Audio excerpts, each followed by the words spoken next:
Y a pesar de esto último que acabamos de ver, bueno, el aumento al salario mínimo no fue bien recibido por una parte del sector empresarial y uno de sus argumentos más fuertes que han planteado es que se pone en riesgo miles de empleos. Eso es así, ¿qué otros factores deben de considerarse?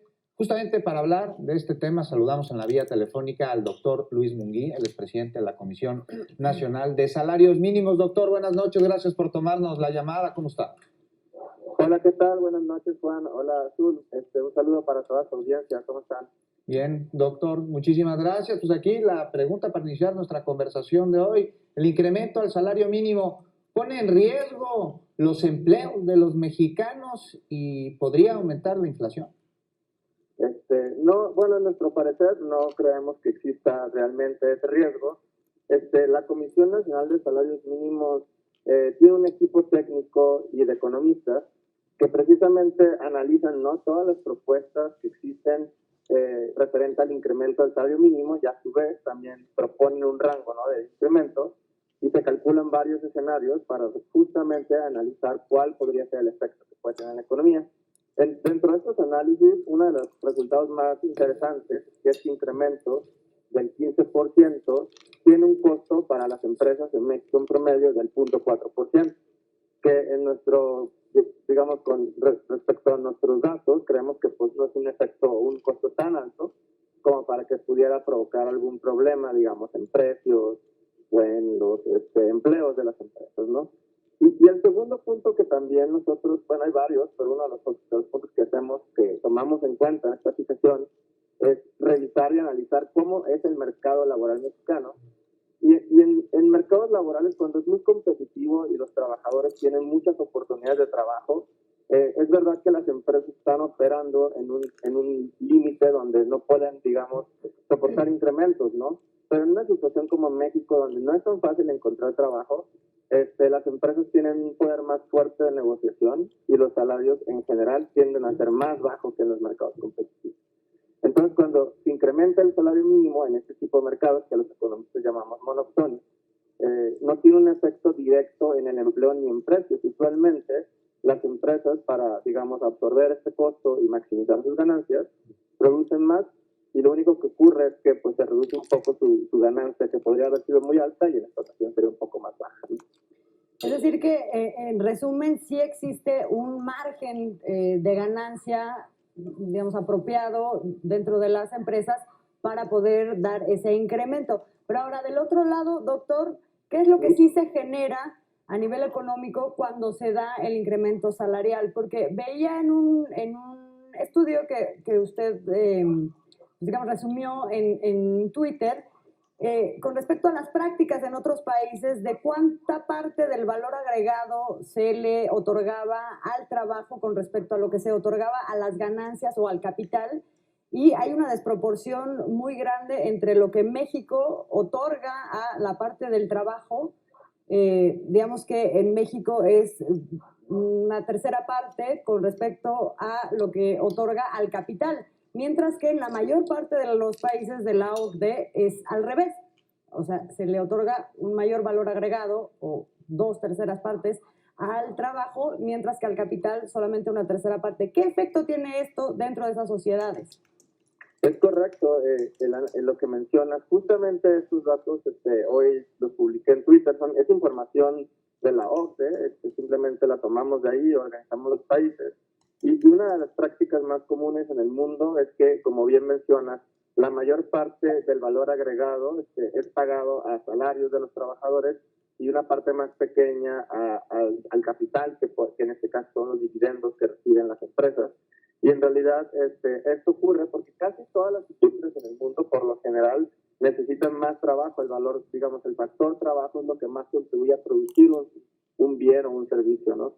Hay excepciones, evidentemente, ¿no? Algunas industrias que tienen una alta contenido de capital, como las industrias de desarrollo de tecnologías de software y cosas por el estilo, pero en general eso ocurre en el mundo, ¿no? En el caso de México está completamente invertido, es decir, la mayor parte del valor agregado que producen nuestras empresas se van directamente a manos de los empresarios y solamente un tercio se va a los trabajadores. Y la explicación de esto en México no es porque la producción en México esté más enfocada a capital, al contrario, en realidad es más intensiva en trabajo. Sin embargo, debido a que los salarios mexicanos son muy bajos, digamos, comparado con otros países del mundo, es por eso que tenemos este número tan bajo, porque los salarios se han mantenido estancados durante muchos años y no han crecido casi nada. Y entonces es por eso que vemos este comportamiento distinto. Y respecto a la pregunta, pues sí afecta bastante en términos de desigualdad, ¿no? Entre más ocurre este fenómeno, pues vemos cómo trabajadores en una empresa pueden llegar a ganar a lo mejor el salario mínimo o una cantidad un salario muy bajo, y los, digamos, los gerentes o los encargados o los que son dueños de la empresa, pues tienen retribuciones muchísimo muy altas, ¿no? A comparación. Doctor, y bueno, habla usted sobre pues unos salarios estancados durante muchísimos años aquí en México, es algo que todos conocemos y que muchísimos han sufrido. Se están llevando a cabo incrementos y aún hay un largo camino para que los mexicanos podamos tener con lo que se está pagando en las empresas una vida digna. ¿Qué sigue? ¿Cuántos aumentos más podemos estar esperando en los próximos 2 años? Sí, definitivamente esta política del salario mínimo, que nosotros llamamos la nueva política salarial mexicana, tiene el objetivo de que el salario mínimo siga creciendo en los próximos años, y tenemos una meta mínima, digamos, para el final del sexenio, que es que el salario mínimo tiene que ser suficiente para que un trabajador pueda mantenerse a sí mismo y a un dependiente económico. ¿Por qué se escogió este número?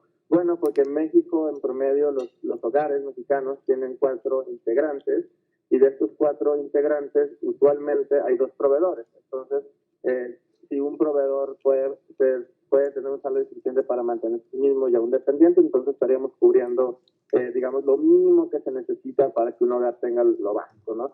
Y esta cantidad se toma del cálculo que hace Coneval, de la línea de bienestar, que actualmente se llama la línea de pobreza por ingreso urbana, que incluye tanto una canasta alimentaria con todos los productos básicos, como una canasta no alimentaria que incluye educación y salud, ¿no? Entonces, es básico, es mínimo, pero es una cantidad que sería, digamos, suficiente para que una familia ya no esté en pobreza. ¿Cuánto es la cantidad? En precios actuales, el salario mínimo debería de ser, para llegar a esta meta, 215 pesos. Eso es en precios del mes de noviembre de 2020. Y evidentemente, pues hay inflación, y entonces en 2024, cuando alcancemos la meta, tomando en cuenta una inflación promedio de 3%, que más o menos es la meta que Banco de México suele fijar, tendríamos un salario mínimo de 245, 250 pesos. Eso sería lo mínimo, ¿no?, que buscamos. Y evidentemente, si las condiciones económicas son mejores, si vemos que hay efectos más positivos, porque inclusive todos estos incrementos han tenido efectos positivos en la economía, pues entonces podríamos elegir quizá estar más por arriba, ¿no? Pero eso es el piso mínimo que estamos buscando en este sexenio. ¿Qué efectos, nada más ya para cerrar, ya nos tenemos casi que ir, doctor, pero qué efectos positivos generan en la economía, además de la justicia social, de que disminuye la desigualdad económica entre las personas, los efectos dentro de la economía que tienen que ver con por ejemplo, el aumento del consumo, no en su conjunto, también impactarían de manera positiva a los propios empresarios? Sí, definitivamente es algo que va a ocurrir y ya está ocurriendo, y el ejemplo más claro es la zona libre de la frontera norte, donde el salario mínimo se incrementó al doble en el 2019 y por tanto ahorita está mucho más arriba que el salario mínimo del resto del país.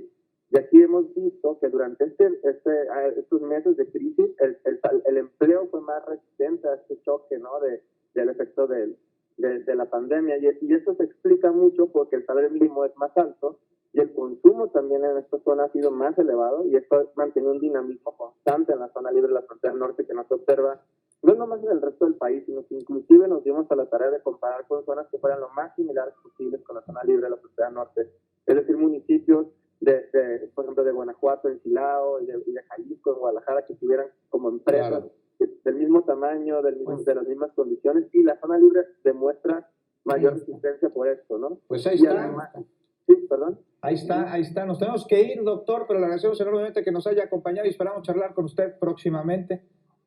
Claro que sí, muchísimas Muchas gracias. gracias, muchas felicidades.